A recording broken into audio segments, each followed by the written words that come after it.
This is exemplification, which is a process we tend to do late, and the primary reason for that is it's something that you've pretty much already been doing instinctively, whether you realize it or not. So, exemplification, it uses specific examples in order to illustrate a general point or an abstract concept. Essentially, you have a general idea and use examples in order to show how that point is true. Your thesis statement then makes that point that the rest of your essay supports with those examples.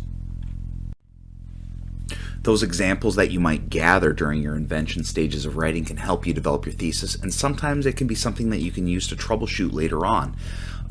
For example, let's say you choose 3 or 4 examples to help support your thesis, and as you're writing, you decide you don't like those examples aren't strong enough. Kitty, stop that. So as you go back, maybe you go back and you use different examples, or perhaps you've decided that your examples aren't strong enough, you need to add a few more paragraphs. Many of you in your persuasive essays are probably finding that problem right now. You had a great idea and you had 3 supporting subclaims to support your claim, and then you realize that they just aren't enough. So for example, let's pretend you're going to write a paper for class about the writing ability of the student. High school seniors, college freshmen, what is their writing ability? Your basic thesis when you walk in is that writing well is an inborn talent. Teachers don't do anything to help. So then you start pre-writing, you start drafting, which you should be doing, and you start to wonder, is this really true? Has this been true in my own life? Now, yeah, I'm a good writer, but I need to test my point, so I start to brainstorm about various teachers that I've had who might have helped me improve in various ways. Now, I come through my list, I realized that I didn't have many teachers who helped me. Most of the time, most classes, it was just me doing my own thing and it worked out. But there was one teacher. This girl was strict, she required a lot of writing, and she seemed to accept nothing less than perfection. I hated her, hated every second of being in that class. But I look back and I remember those one-on-one conferences we did. I remember the lessons. I remember all the constant comments on my work. I remember her putting everything back and saying, do it again. Or more importantly, I remember every damn day having to write a paragraph or 2 paragraphs or 5 paragraphs for this woman. And I realized at the end of it, I got better. So based on this, I revised my thesis. And even though some people do have a natural flair for writing, a good teacher can make a difference.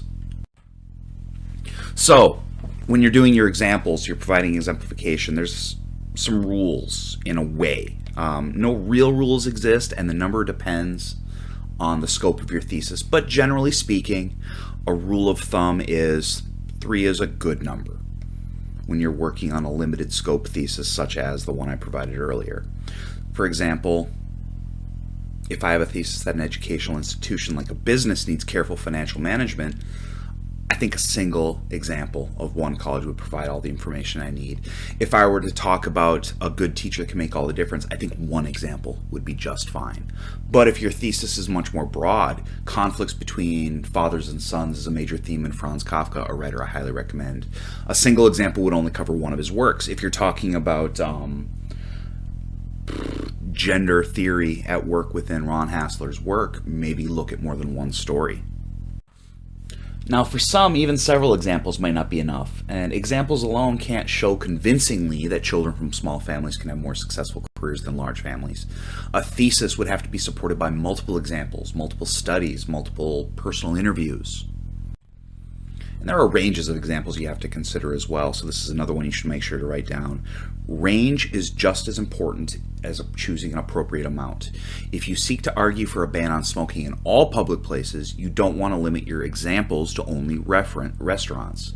The range here becomes a variety of public buildings. If you can't cite a fair range of examples to support your thesis, re-examine the thesis. That's the general rule of thumb when you're writing anything. If you can't find a fair range of examples, always look to narrow your thesis.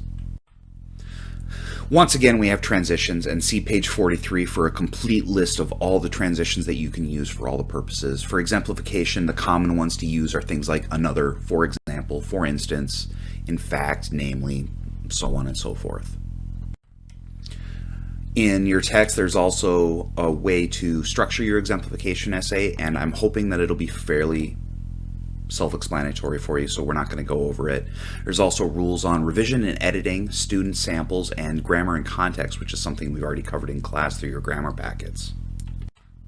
And then, of course, there is always the visual example, which can be found on page 214. I do highly recommend checking it out if you don't totally understand what exemplification is.